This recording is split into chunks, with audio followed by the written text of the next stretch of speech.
So one of the big talking points about yesterday's Vancouver Canucks comeback against the Nashville Predators was the goal celebration.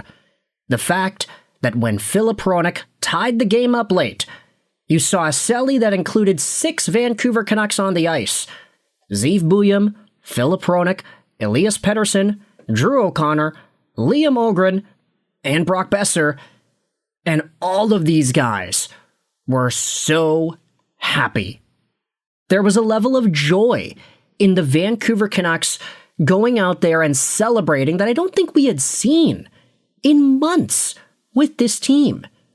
And now, piggybacking off of the conversation we had yesterday, where Adam Foote may or may not have directly called out Quinn Hughes for his leadership, I think there is a brand new angle that we have the ability to explore here.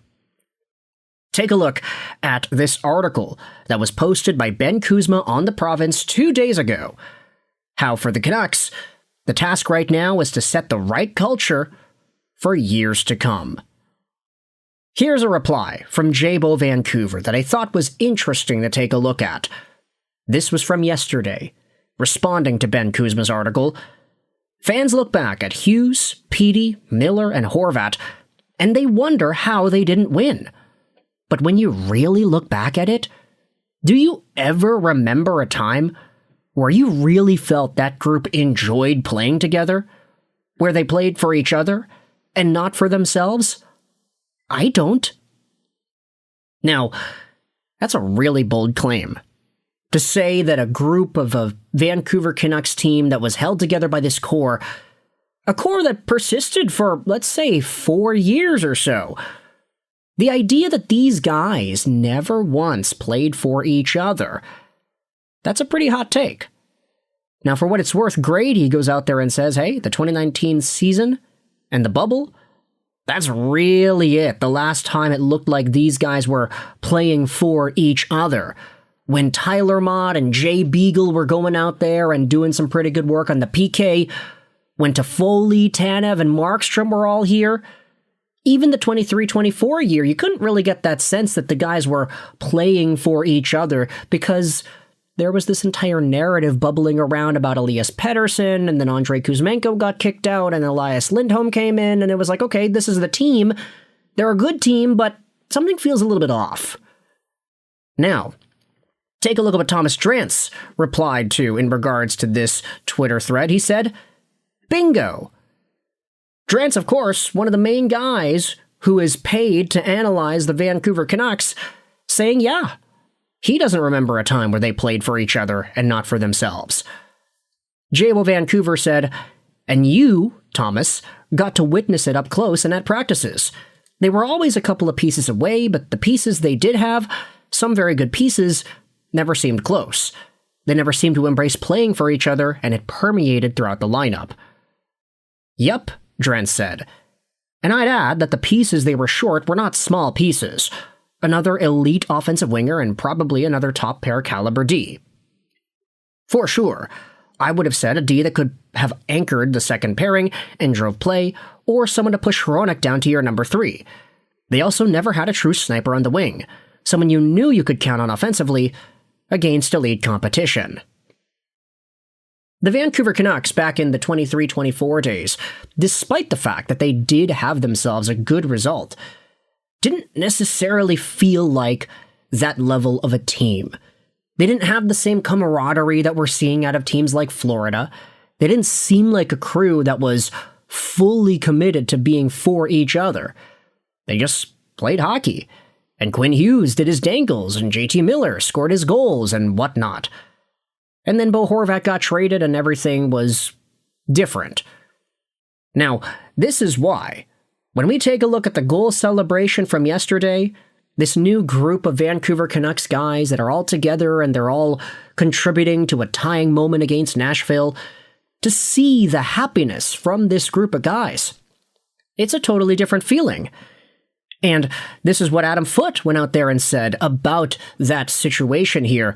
This is his comments after the game when the Canucks tied it and then inevitably won in a shootout. Something just feels different the last 7 or 10 days. The leaders that are still here have completely bought into what's happening in Vancouver. And that is an absolutely interesting narrative to dive into. Because for Vancouver Canucks fans, I think, we are starting to see this sort of camaraderie build itself up with the team today.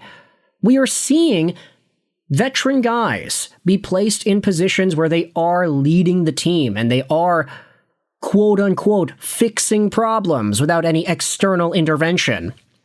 It's what Adam Foote alluded to when he commented about Quinn Hughes, or not necessarily about Quinn Hughes, but essentially saying that for the past few years, Vancouver hockey has lacked people in the locker room who can fix issues by themselves without relying on coaching or management to step in and do it for them. That's not specifically calling out Quinn Hughes, but it's very direct when you say, oh yeah, Filip Hronek has done a very good job at stepping in and filling in for the Vancouver Canucks and fixing things. That's been missing for years. When you use that phrase, missing for years, it really does illustrate the idea that Quinn Hughes and his leadership as the captain of this team just wasn't sufficient enough. And now we have Adam Foote saying that, yeah, something's different. The last week, ever since the trade deadline, the leaders that are still here are buying into it. And everybody is looking good, they're feeling good, there's an energy around this team. Now, that's not to say that guys like Quinn Hughes are not doing all too well themselves. I mean, take a look at this stat posted by Michael Russo earlier yesterday as well. 60 assists in 60 games for Quinn Hughes. The last defenseman with at least 60 in 60 games was Paul Coffey in 92-93. 39 assists in 34 games with the Minnesota Wild. So, obviously, Quinn Hughes is doing well in Minnesota, right? I mean, the guy's on pace for 84 points. That's despite the terrible start that he had to the year. Terrible for his own standards. I mean, 23 points in 26 games played is good. But for Quinn Hughes and the guy that was at 92 points a few years prior, obviously we had expected a little bit more out of him. His motivation was just totally out the door, despite the fact that he was the captain of the team.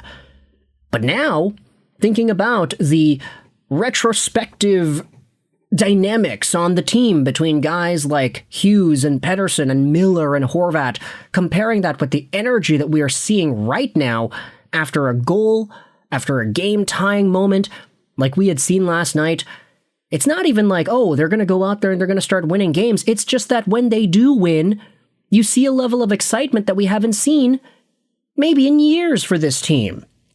So with all that said, I want you to let me know your thoughts in the comment section below. Do you feel like something is changing with this team? Because I feel like it's a fair point to bring up, especially when you compare the way this squad would handle themselves, the way they would act on the ice, versus how they seem to be acting now. If you've got the veterans buying into whatever the team is doing in the future, either they want to showcase themselves off to get traded to a nice destination, or they just want to stick it through the long term. They want to be here for the rebuild.